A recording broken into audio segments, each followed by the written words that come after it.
Hey guys, today on Rich with Cars, I'm gonna go over the 2022 Lexus NX Premium all-wheel drive.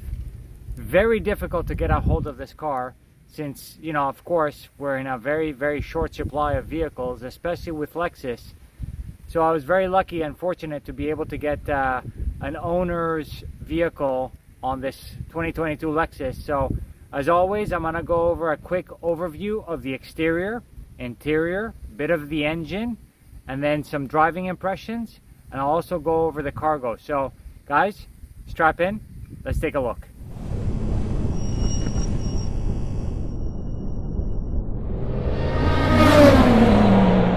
So the 2022 Lexus NX came out with a lot of new things for the brand. It was first unveiled in June of 2021, and shortly after that, Lexus actually decided to make it available for sale. I believe it was in the fall of 2021, and it's not a facelift, but it's a complete redesign. And of course, this also featured the Lexus infotainment system that was completely redesigned. I got a first-hand look on the infotainment system, which we'll cover a little bit further down on the video. Let's get started. And here we'll start off with the exterior overview. So starting off with the exterior, let's start off here a little bit in the front. So Lexus basically decided to redesign a little bit or give a new idea to the Lexus spindle grille. And I personally like it quite a bit. Of course, design is always subjective, but I really love how they actually ended up, extending the spindle grille over here and giving it more of a, I find, mature and sophisticated look. That's from the front view. Let's take a look at it from the side over here. It's very flat in terms of from a side profile, but then it's got sort of a, more of a deep 3D look from the front.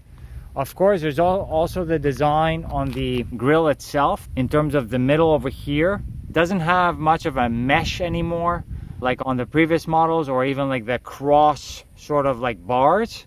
Now it's got a, I guess you could say, like a teardrop type of design. You could see like sort of like teardrops over here, if you want to call them teardrops. But I kind of like it quite a bit. And they kept these sort of three little vent areas, if you want to call it. Ultimately, I really like what they did with the front of the grille. That's a pretty big thing on the complete redesign of the vehicle as well. Like I said, you got the grille that basically extends over here. And then we got also a completely redesigned headlight.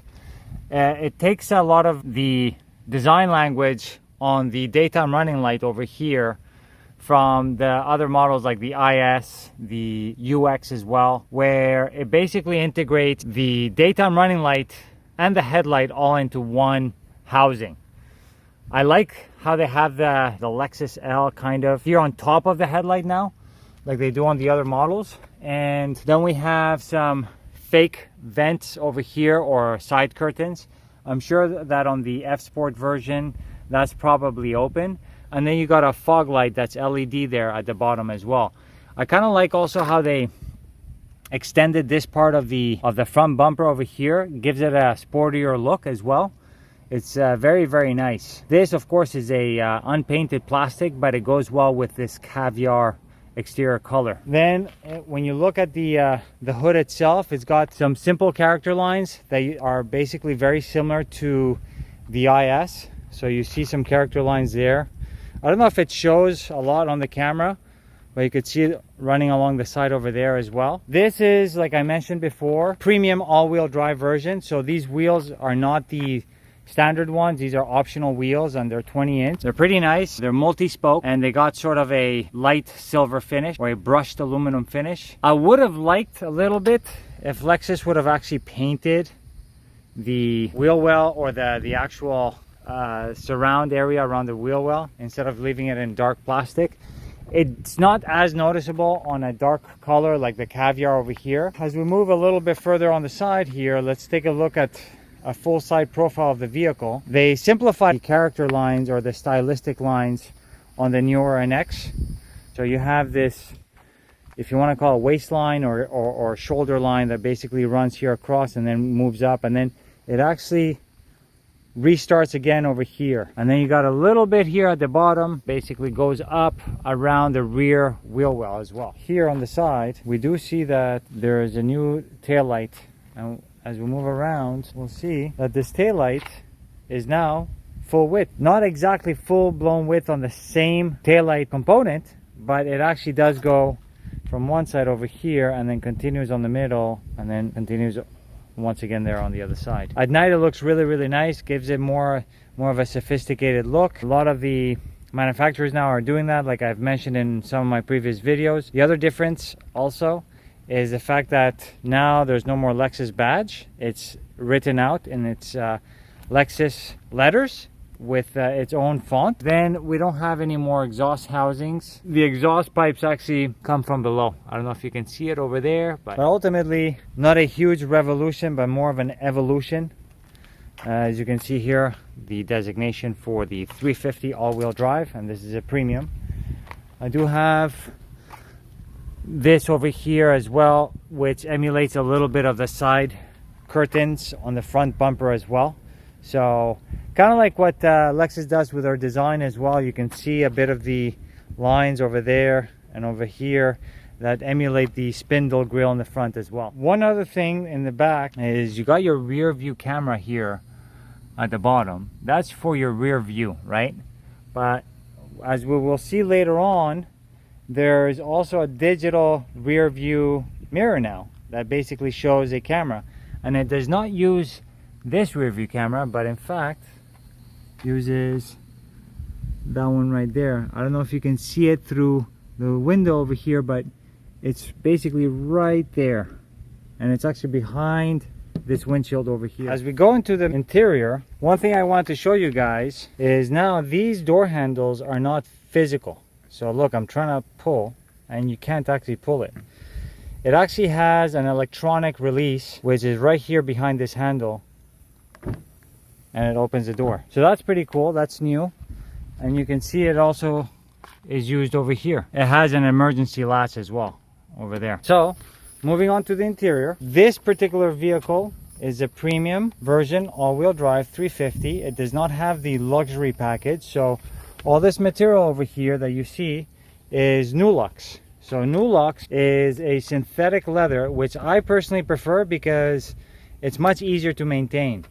It also has this pretty cool trim that's called Prism. It's actually pretty cool. I kind of like it. It gives it sort of a artistic / futuristic look as well. So alongside with this trim, you have a plastic injection mold over here that is actually soft feel. And then you have this interior color is called Rioja Red, and it's Rioja Red Nulux.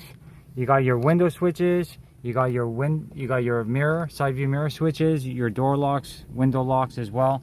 And like I mentioned before, that's your electronic door release with emergency release in case the electric door release doesn't actually work. You have some storage space over here, enough for a 500 ml bottle. You can even put like one of those thermos type of bottles in there. It's big enough for that. This particular vehicle or NX didn't come with the Mark Levinson sound system, but I do know that the Mark Levinson system would have actually added an extra speaker over here as well. Let's take a look at the seats as well. We have a two-tone finish over here with Rioja Red and some black. They're pretty comfortable.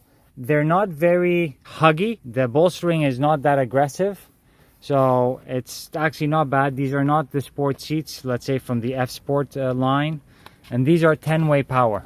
I do like the dark chrome finish on the seat controls. They're very nice. And then you got the plastic pedals over there. So starting off here in the interior, there is quite a bit to cover because there's a lot of new things, including this massive 14-inch infotainment. This particular vehicle was optioned with a larger infotainment screen, so it does have a lot of stuff. And like I mentioned earlier in my video, Lexus really brought up their game on this. Now it does also come with a digital gauge cluster, as you can see.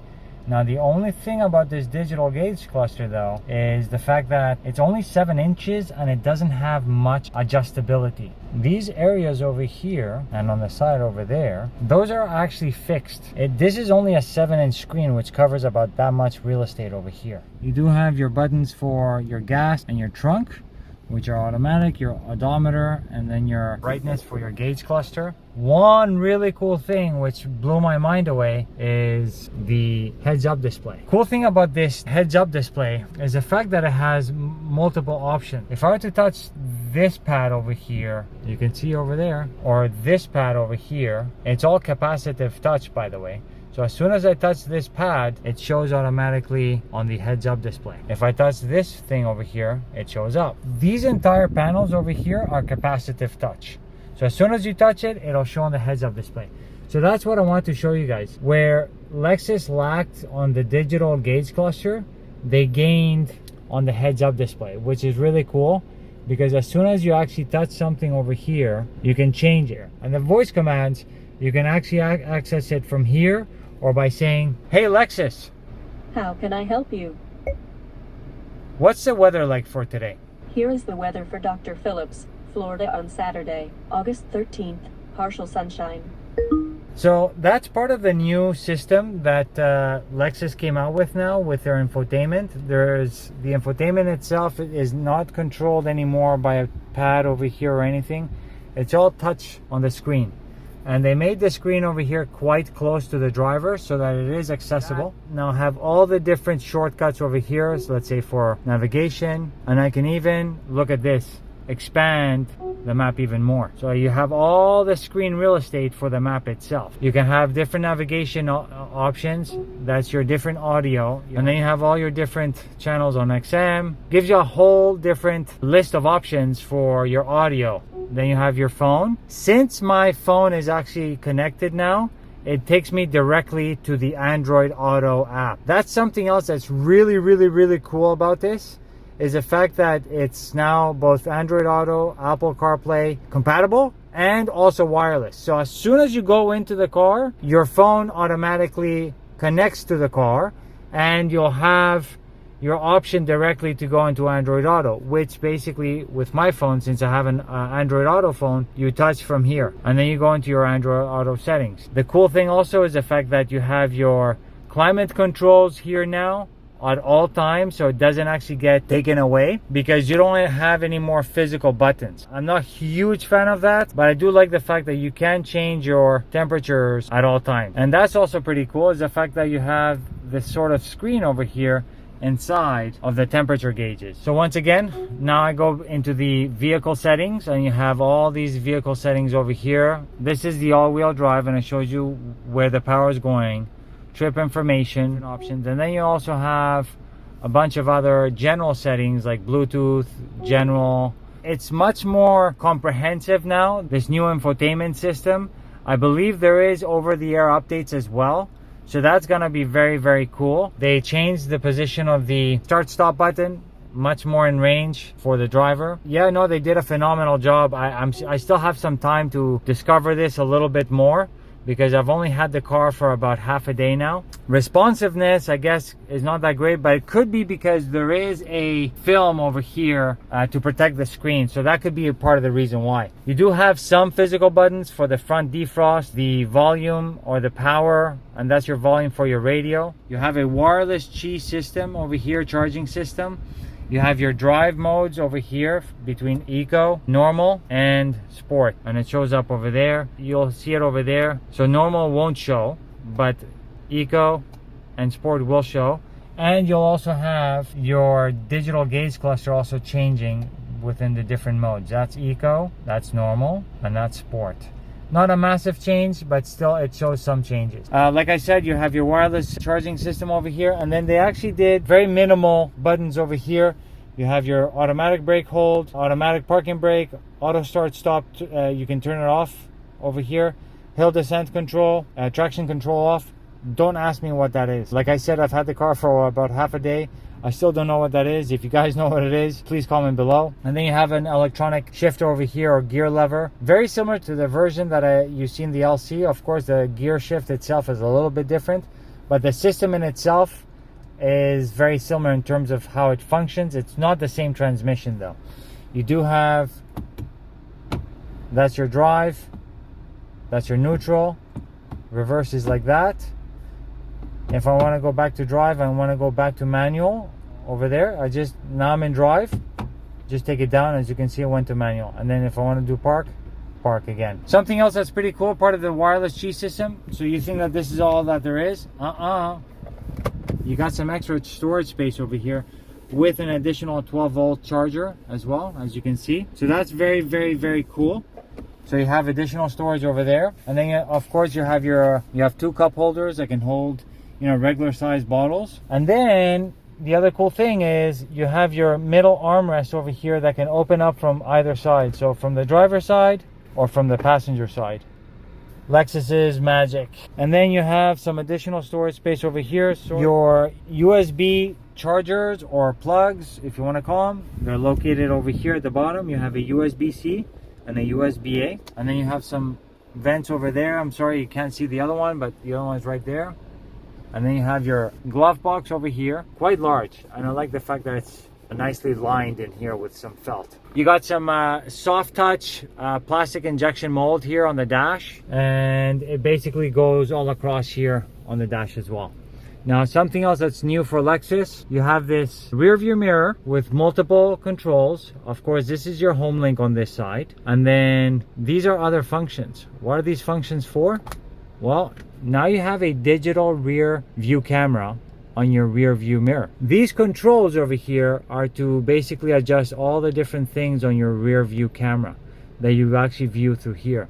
So you can adjust brightness, position up and down, position side to side. You can zoom in, you can do automatic dimming, and these are that's your home link, and that's something else over there as well. So then you got sunglass holder over here. You got individual lighting, capacitive touch. This particular model has a sunroof as well. It's both tilt and slides open as well, which you can control from here. So that's one, and that's two to tilt.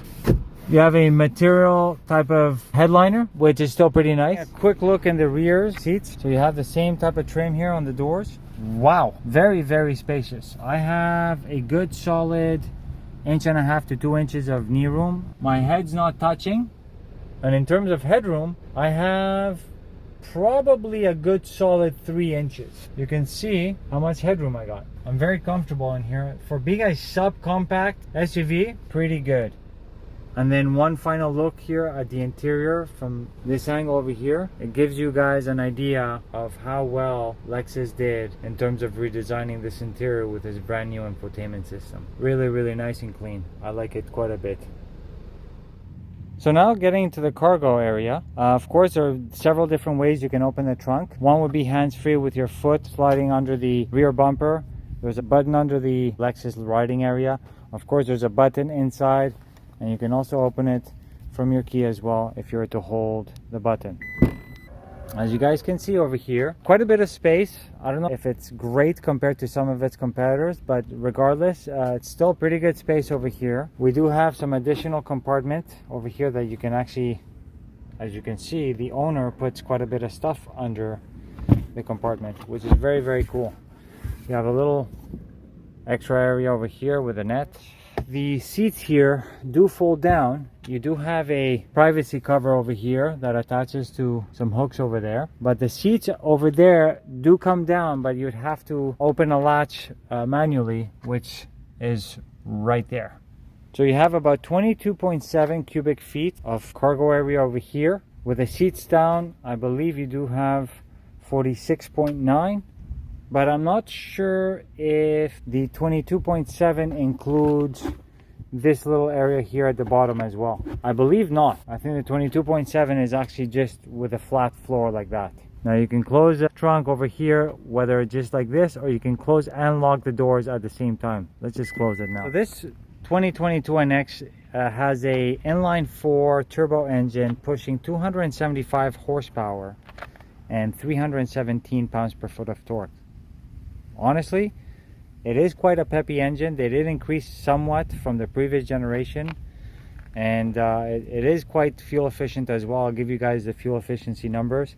This particular model is the all-wheel drive premium version, and since it does have the turbo inline-4 with the all-wheel drive, it does have a 0 to 60 time of about, I think, 6.6 seconds, which is not bad for a compact or subcompact SUV. It is actually pretty good. It's not amongst the top in terms of speed versus its competitors, but it's still not bad considering it is a more luxury oriented compact SUV. So In terms of driving impressions, I have to say that they did improve somewhat the dynamics of the NX. They are pretty good. It's still a soft drive in general compared to other vehicles in its segment like the BMW X3. But I do have to say that from a body roll perspective, suspension perspective, it does seem a little stiffer than the previous gen. So I do like that. And in terms of steering feel, it is quite numb, you don't feel much of what's going on the road. Acceleration is, like I said before, they did actually improve some of the specs on the engine, so you do have a little bit of a faster and quicker acceleration numbers. Now I am driving on eco mode, but generally speaking it's actually not bad. Brake feel is not bad. I wouldn't say it's the best. Pretty numb. At the end of the day, it is a Lexus and it is a luxury oriented type of drive. Ultimately, as a daily driver, I think it's a great vehicle. Would you get this over some of its competition? Now it depends what you put more importance on at the end of the day. Do you prefer having a more luxurious interior? Do you prefer having, a good infotainment system? If that's the case, then the NX is actually a not bad option for you. Of course, Genesis came out with a new GV70, which is a little bit better in my opinion in terms of interior design. In terms of infotainment, I think it is right up there now with the Lexus. The Lexus now actually does have a great infotainment system. So it depends what you prefer in terms of the UI. But generally speaking, I think from a luxury perspective, this is a great alternative or great option for anybody who's looking for a compact SUV. Well guys, I hope you enjoyed this quick review on the 2022 Lexus NX Premium all-wheel drive. I enjoyed actually doing this review because I've been trying to get a hold of it and they've been pretty hard to actually find some to actually review. I'm not big enough yet to be able to get press cars, so I managed to get one anyways. I thank you very much for watching. Thanks for all the support, and once again I want to thank the owner for allowing me to review her car. So that's it. Stay tuned for next week's episode, and thanks once again for all the support. Please leave any comments, and please do subscribe, and I'll see you guys next week. All right, take care. Bye.